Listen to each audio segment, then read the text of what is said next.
All right. Good morning, everyone. This has been a busy week full of busyness, which is fun. It's also like a little frustrating because it means that I don't get to do this stuff as much, and this stuff being lead gen. So it's imperative that I actually get this done, and I do still lead generate outside of these hours that I would normally um, live stream it. Trying to get my little oil diffuser here to cooperate with me. Um, I do normally lead generate outside of these hours on a relatively regular basis. It's just not as structured. So what that means is, let's say I get a lead come into me in the afternoon, whether that's from one of my outside lead sources, somebody calling me back in the afternoon, from my morning calls, or whatever it may be. Um, I'll still make these phone calls in the afternoon outside of these morning hours. This last week is pretty much still recovery from traveling the week prior. Um, and, traveling's great. I really enjoy it. It's one of the many reasons why I do what I do, so that I can travel pretty regularly. Stop it. Talking to my oil diffuser. Um, I, I do what I do so that I can travel the way I want to travel. And I still don't really travel as much as I would like to, but we're getting there little by little. And, it's really a matter of catching up. I don't know else how to describe it. It's not like I neglected things while I was away. It was more that, there's a bunch of small minutia items that are easier to do when I'm here. And so, we talked about my to-do list. My to-do list the other day got pretty long. I knocked out most of them, but I've got 3 to-dos that I've had on repeat that have been reoccurring on my to-do list every morning now, going on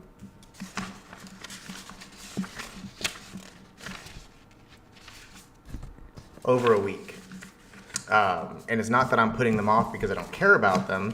I'm putting them off because there's ultimately priorities that I have to keep in place, and they're priorities that I don't sacrifice on. So lead generation, I'm kind of speaking out of both sides of my mouth here. Lead generation is a priority that I don't normally sacrifice on. Unfortunately, I've had to a certain degree this week, in that my structured lead generation, these phone calls, and I'm at the point now where I probably wouldn't lead generate in a structured way and not live stream it. I've enjoyed it.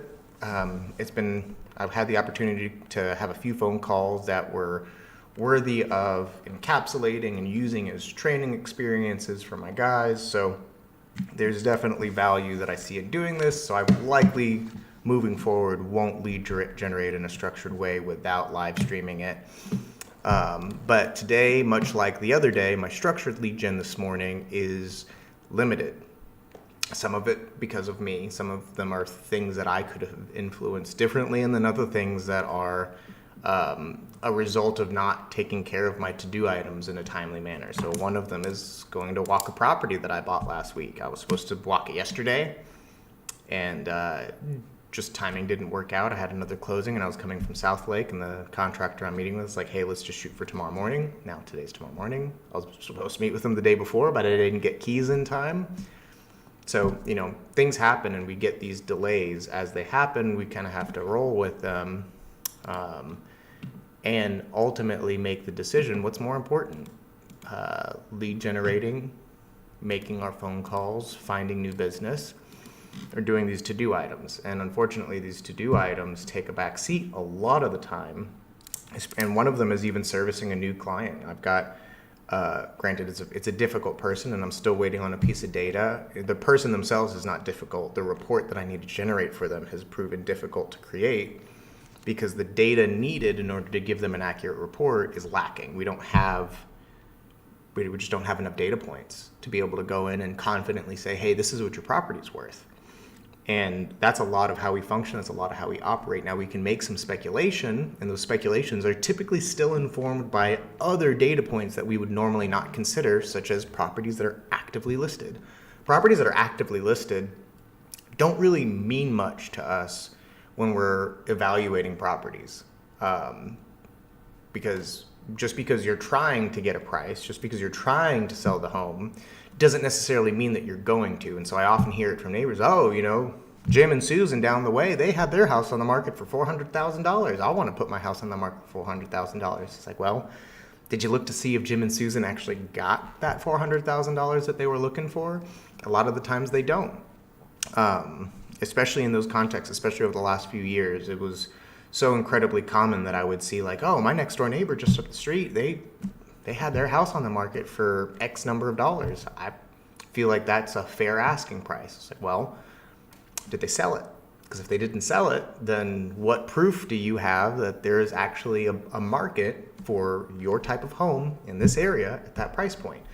And so generally, active properties, even properties that are under contract, don't really add anything to the evaluation. It doesn't matter what they're on the market for. It doesn't matter what they're under contract for. Until they close, nobody really counts them as a true value data point. You can't look at them and say, hey, Jim and Susan got listed for $400,000, but they only sold for $350. It's only until they sell, until they close, that they become a really truly relevant data point that we can then use to kind of work backwards and determine the value of the subject property. In this case, our subject property is in disrepair. It had tenants. The tenants did not take care of it on the interior or the exterior of the home. It has significant systems that need rehabilitation, either to be replaced or brought back up to speed. The AC system is relatively old. It's an older home.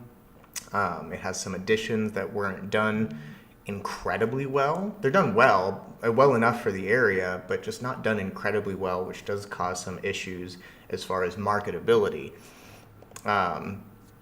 And then in addition to all that, the seller's far away and they want two numbers. They want the number of, hey, what's it worth right now without us doing anything, which means I have to find market data points that support its current condition.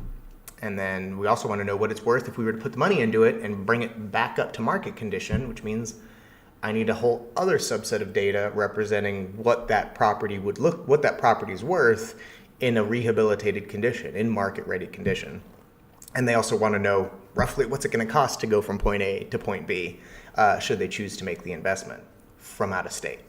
So waiting on a couple of extra little data points that I've requested from some colleagues who have sold other houses in the area, granted longer ago, just to kind of get a sense of, hey, how much work did you end up doing to this property? What problems did you run into? Because this neighborhood, this area, especially these 50s, 60s, 70s homes, there's a lot of things that you can't anticipate until you start tearing into the walls, until you start messing with the pipes and the wires and things like that. And so generally, if I'm focused on the same subdivision, I'm going to run into the same, most of the time neighbors have the same problems amongst themselves because the builders were similar, if not the same.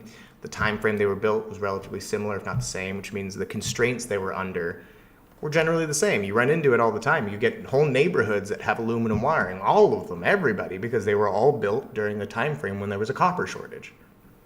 And so aluminum wiring became the standard for a short period of time, and that whole subdivision was built in that short period of time, and things like that occur.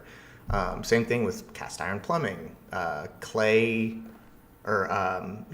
ceramic drain lines to the street, pier and beam homes versus slab, different styles of roof and structure and things like that. And so generally when we're looking at, it's one of the other reasons why when we're looking at comparable sales data, I don't care what the person 2 neighborhoods over sold their house for, because typically if they're 2 subdivisions over, that was a completely different time frame, completely different builders. They had completely different plans proposed to the city at the time that were approved, different restrictions, so it's another reason why, geography is an important part of whether or not a data point, whether or not a comparable sale is a relevant data point when we're evaluating properties. And so that's my little soapbox for determining the value of a property today. It's much more scientific than I think most people would give it credit for. There is a lot of intuition, especially when it comes from a marketing standpoint. So it's this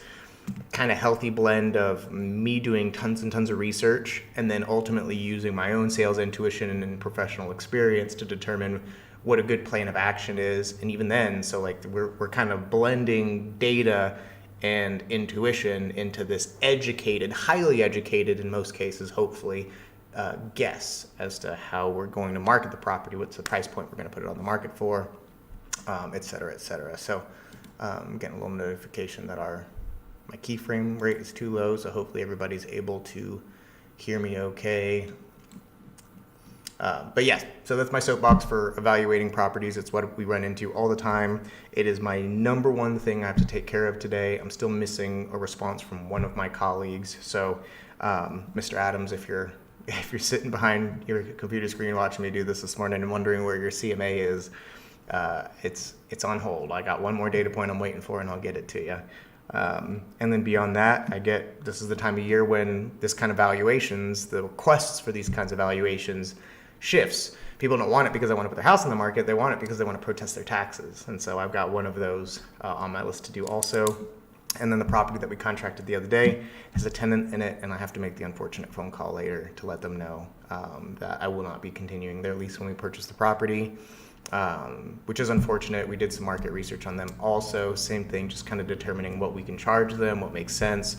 For the price that I'm buying this property at, I am going to want to go ahead and move them out so I can make the value addition to the property, bring up the value of the property, and then sell it. So this is going to be kind of indubitably a fix and flip property. If this was something that I'd be comfortable holding on to for a significant amount of time, we would probably have a different conversation about renewing their lease, extending their lease, increasing their rent, or whatever it may be to justify them staying. But same thing, a lot of what I do, if not marketing and sales, is research and data research, right? And so in this case, the data research did not support the educated decision, the investment decision to keep them in this property. And it's always unfortunate. They've been here for a long time. They've got a good price point, or they have a good rent point that they've been happy with, of course, because they've been there a long time and their previous landlords haven't been increasing the rent on them. It does make me feel uncomfortable because obviously I'm in the business of housing people, not making people homeless, and I obviously will cooperate with them to the best of my ability. But I do find that people in these positions tend to take a little bit of a sour view of me, even though, like I said, I'm willing to cooperate with them as much as I can to help them get into their next place, give them the time to do so, give them the flexibility. But ultimately, the market that they leased this property in originally and the market that they're going to be re-entering now as new tenants, they're vastly different. So it's likely that they're going to face a price increase, which, there's the argument that could be made that it was a matter of time. It doesn't, I could easily make the argument if it were not me, it would be someone else making this decision, and that another person that it could have been maybe wouldn't have been as compassionate towards their situation because they are an elderly couple. The husband does have some medical issues, and so definitely want to be conscious of that kind of stuff. Like I said, it does cause me discomfort, but ultimately it's a business decision, and so we communicate that as clearly and compassionately as we can. And it's part of this. It's part of being successful in this industry, is being able to have hard conversations with people and make them understand that ultimately this isn't a personal decision, that we're not making this decision because we have this ultimate aspiration to become insanely wealthy. It's that I have a responsibility to make good business decisions, both to my company, both to my business that I run with my dad, run for my dad. I don't know. Yeah, that line gets blurred pretty frequently. My dad's my boss. So I'll just leave it at that.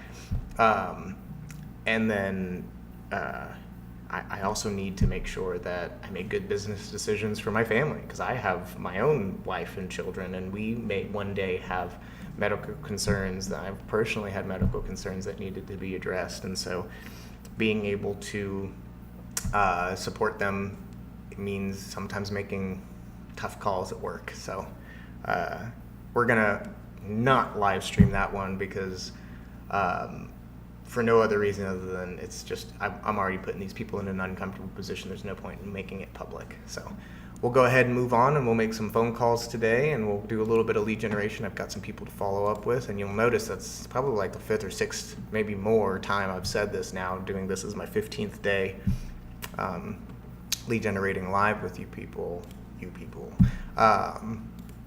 But what it typically is the result of is outside activity, things that you guys aren't seeing that's happening outside of this 1, 2, 3 hours that I'm doing, upwards of 5 days a week, sometimes 2 or 3, maybe less, is that we're generating leads outside of this. And so these leads are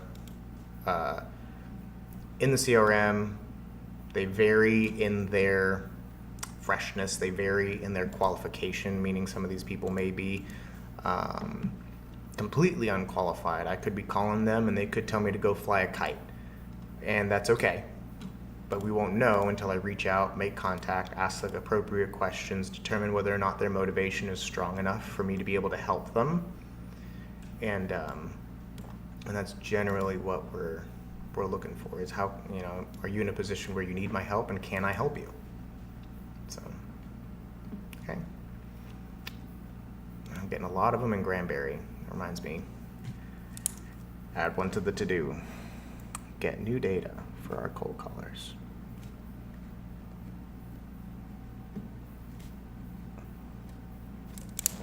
Okay.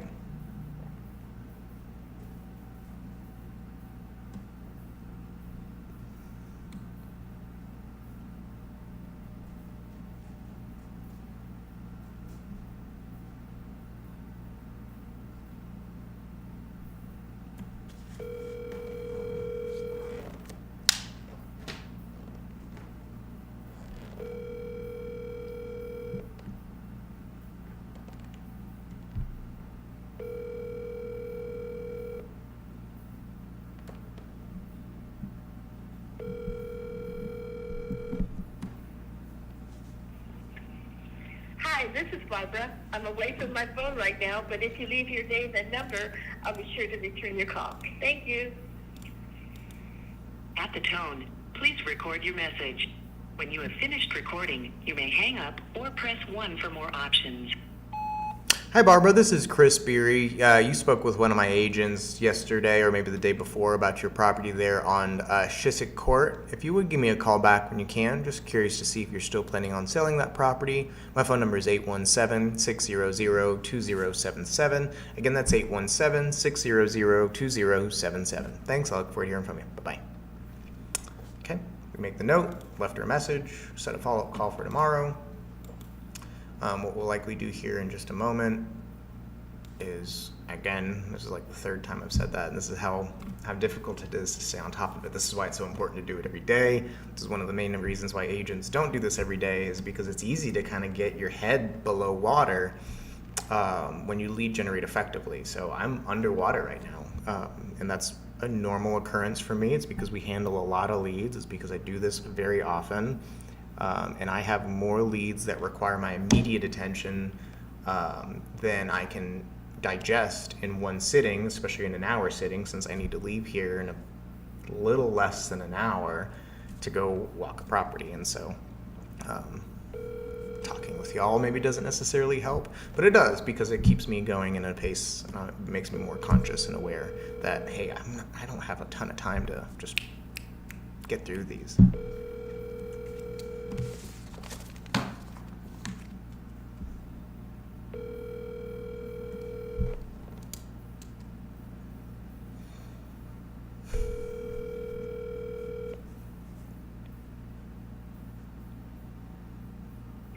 Hi, this is Susan. Sorry I missed your call. Your call's very important to me, so that's the tone. Just leave me a message and I'll get back to you as quickly as I can. Thanks and have a great day. Bye. At the tone, please record your message. When you've finished recording, you may hang up or press 1 for more options. Hi, Susan. This is Chris Beery. You spoke with one of my associates on the 18th about your property on Treetop Court. Just calling to see if you were still planning on downsizing out of that property. Give me a call back when you can. Love to talk through a few options with you that we can help with. My phone number is 817-600-2077. Again, that's 817-600-2077. Thanks. Look forward to hearing from you. Bye-bye. All right. So, made our note. Set our next follow-up, moving on to the next. All right, now this person has to do, person has a to do. Ooh, I want to get rid of this one actually. Let's go ahead and get this person out of here. Oof, rough day in the open market too. Which happens. I learned a lot from a friend of mine who might be watching today, Daniel, as far as not letting emotions take control when trading on the stock market. It's difficult not to, because you have a bad day and it makes you freak out. But fortunately, I'm pretty comfortable with all the positions I'm in right now, so just have to hold on tight and make it to the other side of the downswing. So, okay, we're going to go ahead and switch gears here.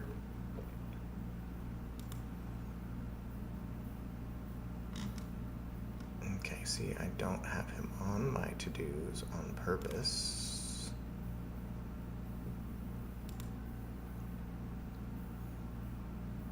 So let's clear this out and do all past due to-dos. Perfect. So I've got 225 people that need my attention today. We're going to go ahead and open up our dialer, and we're going to switch gears into the dialer this morning because I don't have a ton of time, so I need to be able to crank through as many phone calls as I can, and this is a good way to do it.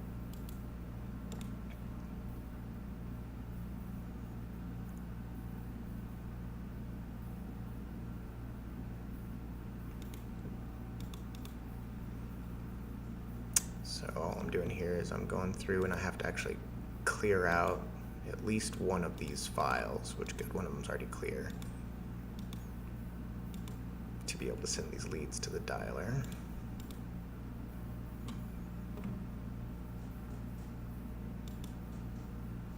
Okay, there they are, ready to go. We're gonna open up our dialer, we're gonna go 4 rings.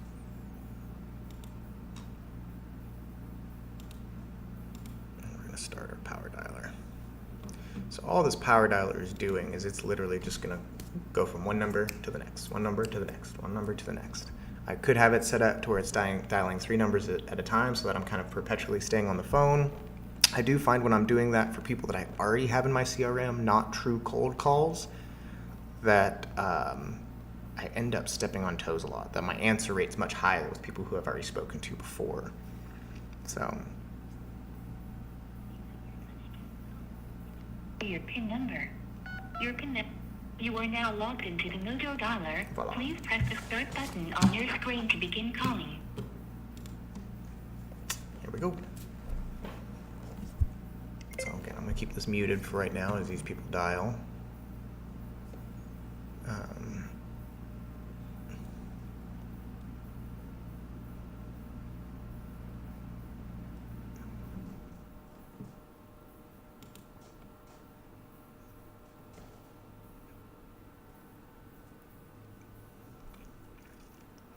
Hello. Please leave a message after the tone. Yes, hi, this is Chris Beery. I'm calling back again. You spoke with my agent Linda the other day about your property on Roberts Bend. Just calling to see if you are still interested in selling that property. If so, please give me a call back when you can. My phone number is 817-600-2077. Again, that's 817-600-2077. Thanks, look forward to hearing from you. Bye-bye. So we're going to go ahead, same thing, just set another follow-up for this person. No contact, next record. Boom. Left a message, set our note, moved on to the next. This is the person I've been trying to get a hold of.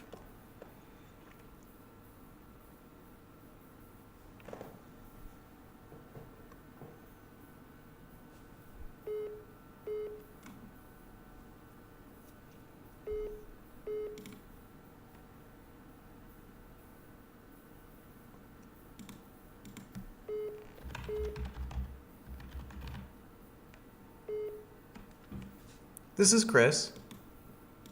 Hello, this is Bill. You call me? Hey, Bill. Yes, sir. This is Chris Beer. You had spoken with my agent Linda on the 14th about your property there on Roberts Bend Court. Yes. She mentioned you might be looking and selling that property, and I just wanted to touch base with you and see if you kind of get me caught up to speed on what your plans are. Well, I told her the price is $280,000 Okay. and not a penny less. I understand. Just so you're aware, Bill, I'm not really. I'm an investor and a licensed realtor, so I'm not here to twist your arm or lowball you or anything like that. I'm just trying to see if you are looking to sell, see if we can get you some options, some solutions that make sense for you. What's got you wanting to sell this one in the first place? Well, that's my personal business, but I understand. The price is $280,000, and I don't want any offers under that. I understand. I'm not interested in anything under 280. Okay. Let me ask you this: if we were able to get you 280,000, would you be willing to list it on the market? No, I want you to bring somebody that's ready to write a check. I understand. And just I don't so want to put it out on the market for 90 days or 120 days. I'm not interested in that. if we had it on the market for less than a week, would that work? Well, and like I said, I want you to bring somebody that's ready to write a check. Yes, sir. And so the reason I ask these questions is because the price that you're asking for, from what I'm looking at, is pretty close to market value, which is okay. That's totally doable. As a realtor, that's what I help people do all the time, is get market value. We do buy a lot of properties for the folks that do just want somebody to write a check. But generally, when you want somebody that's just going to come in, write a check, sight unseen, off the market, you're talking about an investor. And as an investor, I'm responsible for making a profitable purchase. So if what you're looking for is to get 280 and you really do want to sell the property, I can help you do that. And we can go through your timeline, what that looks like, how much you put in your pocket, etc. We might even be able to get you more than 280. But the question just becomes, if I hadn't called you, were you just going to live in this house, or were you eventually planning on selling it? Well, I have the house paid for. I have the Okay. deed to it. Gotcha. I don't have to sell. Okay. I'm 86 years old. Okay. I don't have to sell. Sure. Just a thing I thought about.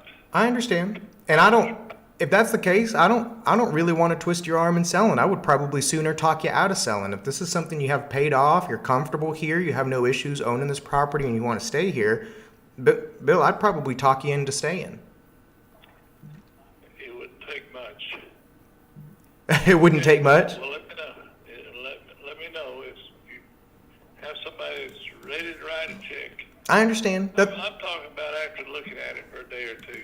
Okay. Well, I don't mean just walk up to the front door and start writing a check. I You understand. have to look at it. I understand all that. Okay.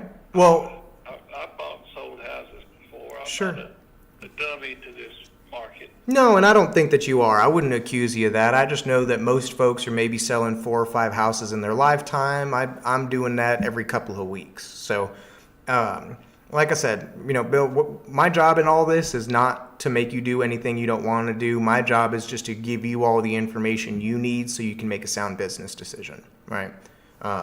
If I have somebody that can pay 280 for it, I'll certainly come bring them your way. But I would say if you wanted to get 280 or more, your best bet's probably on the market. And the way that most of our listings work, most of the listings I put on the market today are on the market for less than 10 days. So if there was even a situation where your property had the chance of being on the market for 90 to 120 days, it would be the same conversation. I'd be talking you out of selling it. Yeah. Right. No, I don't want to do that. I don't blame you. Put it on the I don't want to put it on market. Okay. Well, that's perfectly I fine. don't want to. I don't want a for sale sign in my yard. Sure. Nothing. Okay. None of my neighbors need to know what I'm doing. I understand that. And if you have somebody that's very, very interested, call me and we'll let you look at it. But Sure. I'm not eager to sell. Bill, I'm just not eager to sell. I've got one last question for you, and after this one, I'll certainly let you go, and you can go back about your day, and we'll be in touch again in the future. But I understand you have it paid off. If I were to pay you the 280, would you consider financing it to me? Consider what now? Financing it to me, let me make you that 280 in payments? No. No. Okay. I only asked just to see if that'd be a solution for us both. But No. Sure. One check, 280, or forget it. I gotcha. All right. Well, no problem, Bill. I appreciate you taking my call this morning. Would it be okay if I just kept in touch with you from time to time, especially if I have somebody ready for it? Yes. Awesome. I appreciate you, Bill. You have a great day. Thank you for taking my call. Thank you. Bye-bye. I like those. Those are fun. That's kind of like a little sparring match. It's kind of just seeing, hey, can we solve your problem? What are you looking to do? And obviously some people do feel reserved, say, that's my personal business. I don't want to answer that question. And they're right. I'm asking that question because I want to know their personal business so that I can help, so that I can offer solutions, so that I can kind of brainstorm with them and see if there's something that I can do to help that's unique to their situation. Because this is not a one-size-fits-all service. This is not a one-size-fits-all transaction. There's a lot of things that we repeat and we do over and over and over again. But ultimately, I'm getting this information from them so that I can fine-tune and tailor our solutions, fine-tune and tailor our proposition to them so that it can help them hit their goals and solve their problems. In this case, this is a pretty common response. This is a common phone call I have. Like, bring me the right number and I'll sell it. Sure. But they're not really motivated to sell. There's not anything that's pushing them out of the house. They actually really like it where they are. I talk those people into staying put. And I've done it before. I'll do it plenty of times again. So, that said, we'll go ahead and make a note here that I did speak with Bill.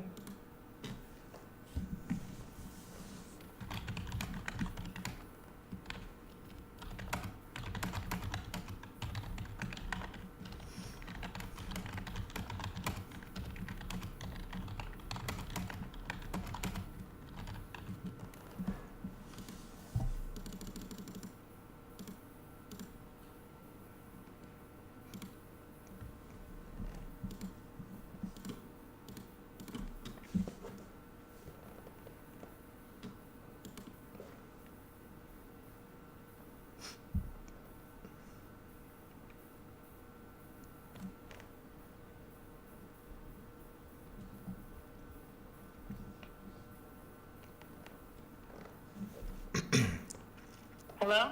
Yes, hi, Carrie. Yes, how can I help you? Hi, Carrie. This is Chris Beer. You spoke with one of my agents the other day about your property on Baraboo. That doesn't roll off the tongue. I was just, excuse me.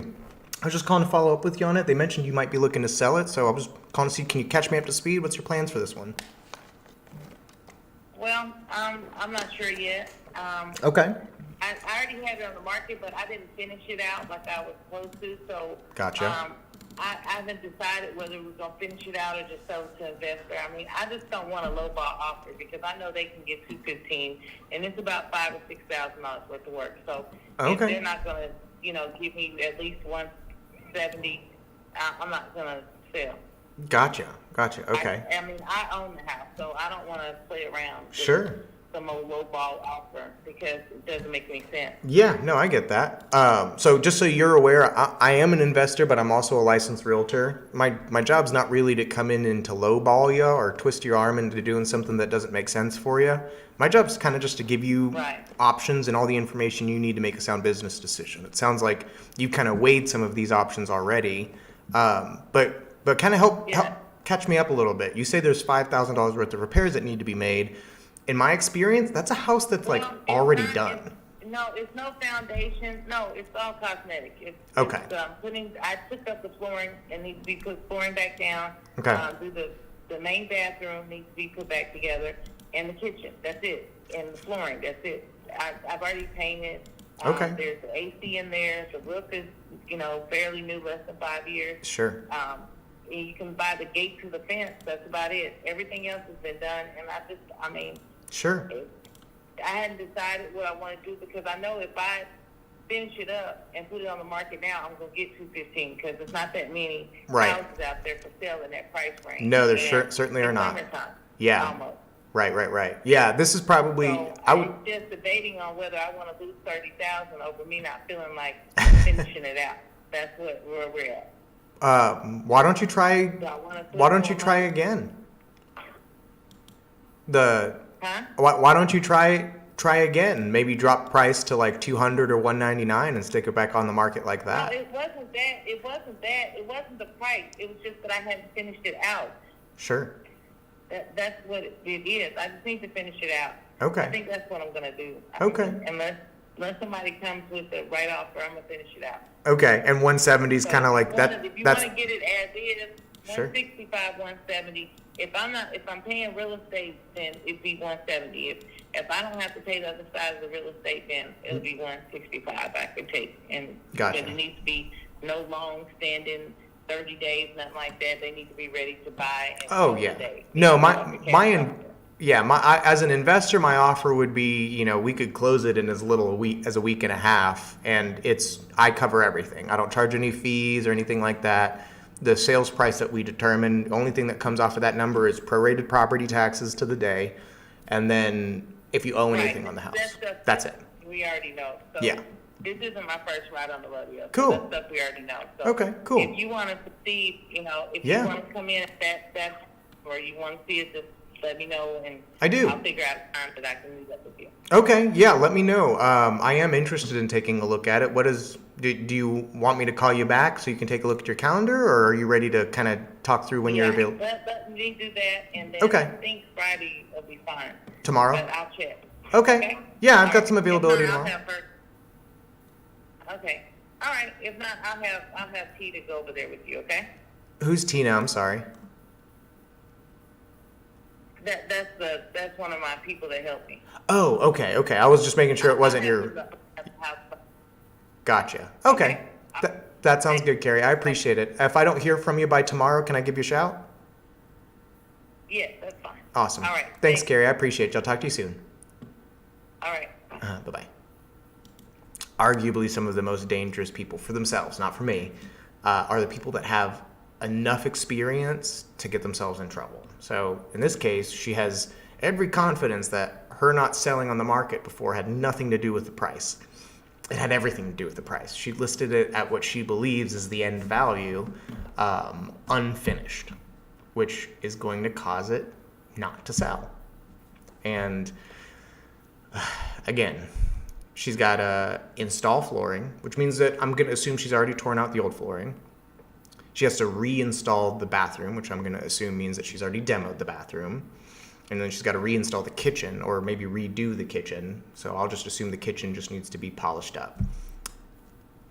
Each individual one of those things that she listed is probably $5,000 each. And she's saying that the house only needs about $5,000 in repairs. So again, I don't know anything about this young lady. I don't know anything about her experience or the numbers of projects that she's done. I do know quite a bit based on my own personal experience, looking at the pictures online and looking at the fact that she was on the market before for 154 days through a pretty hot market. She listed in October, which was slow, but then she spent, March and end of February and all of March on the market at a price under $215. I take it she probably didn't get offers above that 170 mark, which is probably where that number is coming from. Looking at it, it definitely looks like the house does need some foundation work. If it hasn't already been done, there's at least some pretty significant cracks on the exterior of the home in the pictures. And again, that's always a bad sign when the yard looks messed up and I can see cracks on the side of the house just looking at it. My guess here, and again, it's a guess, is probably she made a bad purchase. Well, no, it actually looks like she's owned this home a while. So, again, I think this might be a little bit of a case of hubris. Like, oh, I already know everything. I don't need to be told anything. And again, I'm not trying to claim I'm the expert or anything like that. I am, but I'm not going to try and come in and say, hey, you're dumb, I'm smart, you don't know what you're doing, I do. That's not my intention. My intention is to offer my experience to be able to help educate their decision. It's very difficult to educate someone whose mind isn't open to the education. If I'm talking, doesn't matter how much I know about what I do. When I meet people with significantly more experience than I do, that do significantly more deals, make significantly more money, I listen intently. Now, sometimes there are things that I hear and I go, I don't really resonate with that. It's okay to disagree with people with more experience, but it's not okay to shut it down and say, I already know that, I don't need to hear it. That's where you get into trouble. And I think that's where this young lady may be running into some trouble before. I think that if she does make the investment, she will make some more money than she would selling it for $165 for sure. But I think she's going to make more investment than she currently believes. And I think that her final product may not get her the price point that she hopes to get. So, but she's right. 215 in Dallas in that area should sell pretty quick.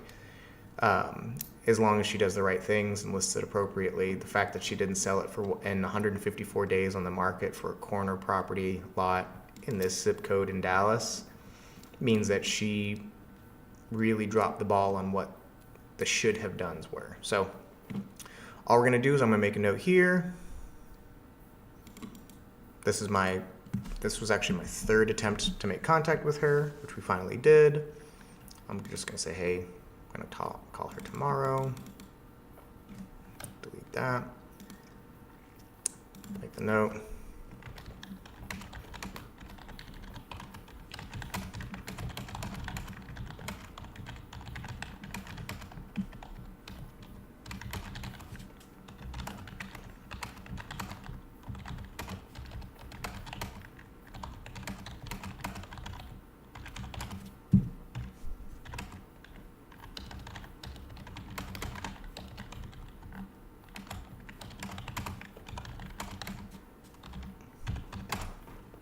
One of my really telling questions I'll ask her when we meet is I want to know how many projects she's done.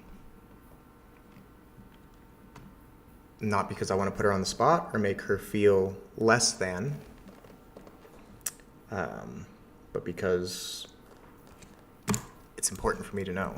It's important for me to know who I'm talking to. If she turns around and tells me that she's done 50 projects this year, maybe I'm wrong. Maybe she knows something about this that I don't. I'm open to being wrong. I've been wrong before. It's happened.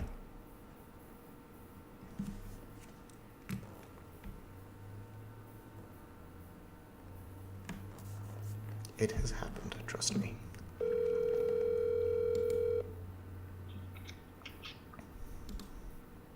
Hey, buddy. Hey, brother, how's it going?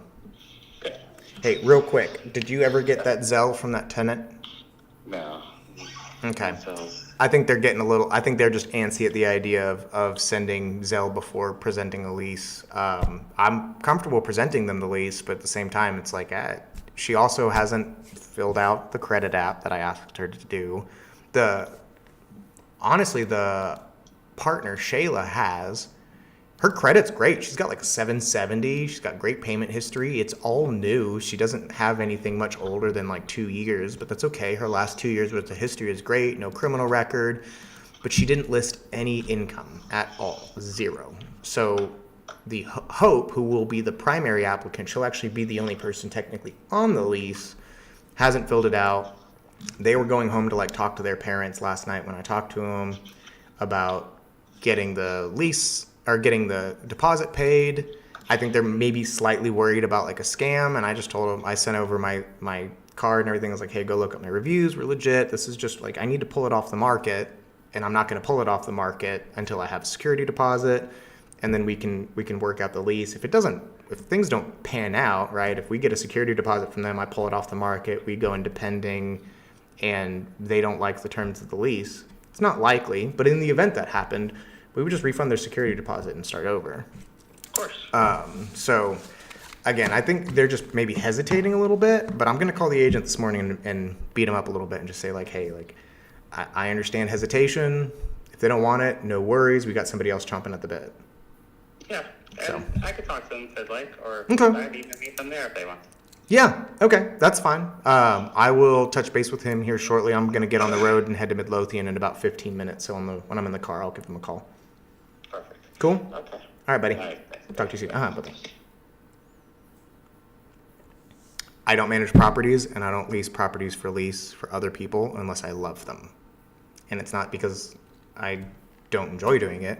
It's because it isn't my highest dollar producing activity. It's kind of a downgrade on what I'm capable of earning for my dollars per hour. But there are people that I love that I have no problem making that exchange for. If I love you, I will gladly give up money to help you and give you some of my expertise for a time. So in that situation, that's a person I love, and I'm helping him lease one of his houses. So, all right. So we made contact with Miss Carey, albeit brief and abrasive. It's the nature of this, right? So regularly run into why people don't like doing what I do for a living. They think it's pretty. they think they want to do this. They think that real estate is their calling. They want to go be a real estate agent because it seems so easy.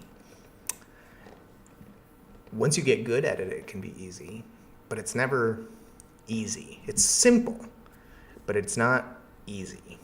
The solution is simple. At the tone, please record your message. When you have finished recording, you may hang up or press 1 for more options. Hey Joe, this is Chris Beery. You spoke with one of my associates the other day, it looks like a couple weeks ago, about your property there on Melrose Circle. They mentioned you might be looking to downsize. I just wanted to see if that was still the plan so I could talk through a few options that we might be able to help you with. Give me a call back when you can. My phone number is 817-600-2077. Again, that's 817-600-2077. Thanks. Look forward to hearing from you. Bye-bye.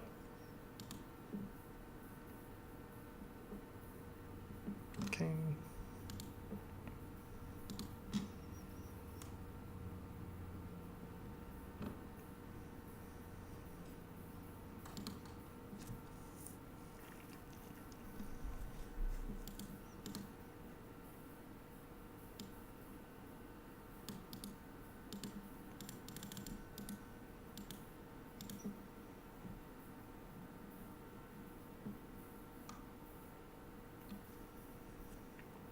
Hey, you've reached Rhonda.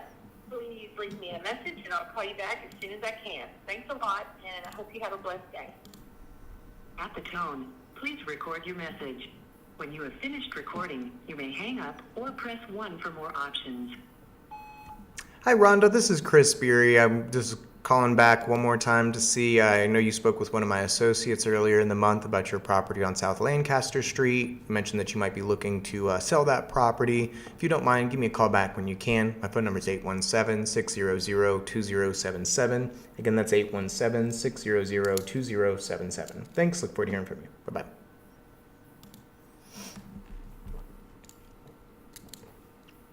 So I'm through 7 of the 50 I uploaded into the dialer, so I'm not likely going to get through this list before I have to leave. Go ahead and check that.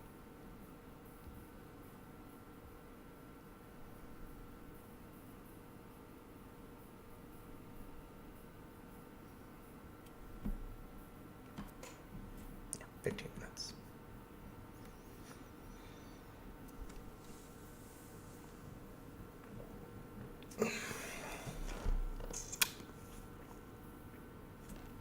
Yep.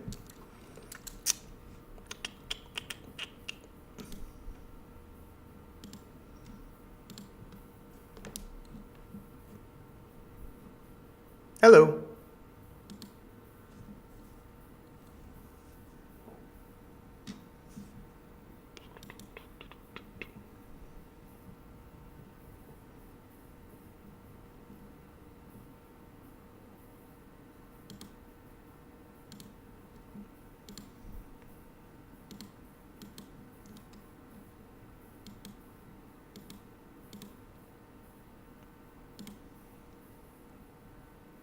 Hello.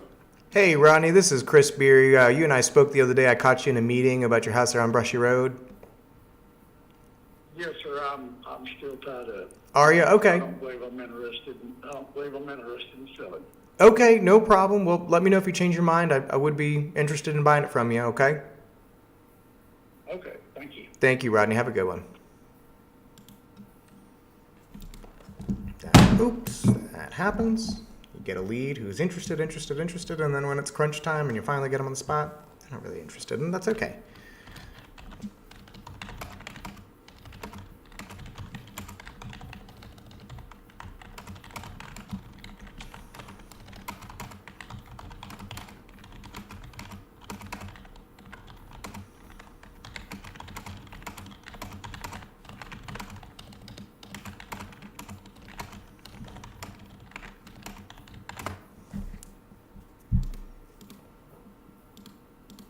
Okay.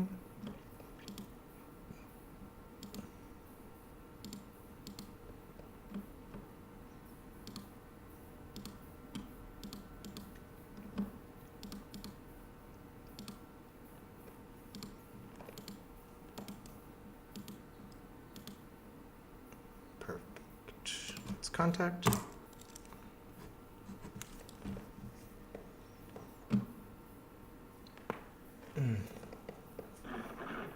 You have reached Joanne's phone. Just leave your number and I'll call you back as soon as I can. Goodbye. At the tone, please record your message. When you have finished recording, you may hang up or press 1 for more options. Hi, Joanne. This is Chris Beer. You spoke with one of my associates back at the end of March about the property that you have there on Kakaga. They mentioned you may be looking at selling that property. If you'll give me a call back when you can, my phone number is 817-600-2077. Again, 817-600-2077. Thanks. Look forward to hearing from you. Bye-bye. Looking at my notes now. It looks like this one might have been listed. Let's see. Is it still listed?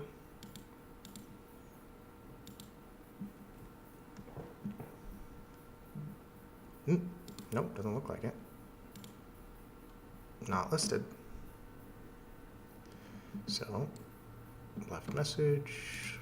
Let's update this to next week, and we'll try again.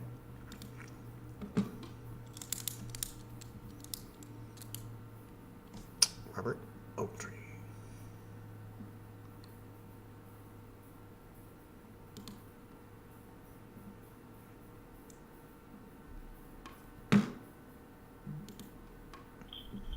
This is Rob. Hey, Rob, this is Chris Beery. How are you doing, brother? Hey, man. Hey, sorry, I don't know if you remember me or not. We spoke back at the end of March. I think you were traveling, and I got to traveling, and I'm just now getting settled back in, and wanted to see if I could still set up a time to come look at that 25 acres that you got there. Yeah, it's next week sometime would probably be all right. Okay, all right. We're pretty busy. I'm still out of town. Are you? And, wife's doing a bit out of town this weekend and next weekend. So. Okay, well, I'll kind of do the same thing we did last time. I'll just make a note here and touch base with you on Monday if that works okay. Yeah, that'd be good. Okay, yeah, I'll go ahead and do that, and I'll just give you a shout on Monday, and we'll get something set up. All right, thanks, man. Thanks, Rob. I'll talk to you soon. Bye-bye. Oh, shoot. I hung up on him. Let's see, today's the 20th. I'm going to call him on the 24th. Save that. So, around.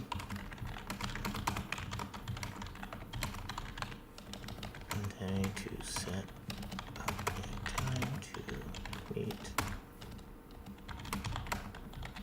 Since he is still out of town. Cool.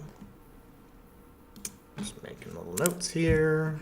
It's our fourth contact. Go ahead and call that a contact. And it logged me out. Okay.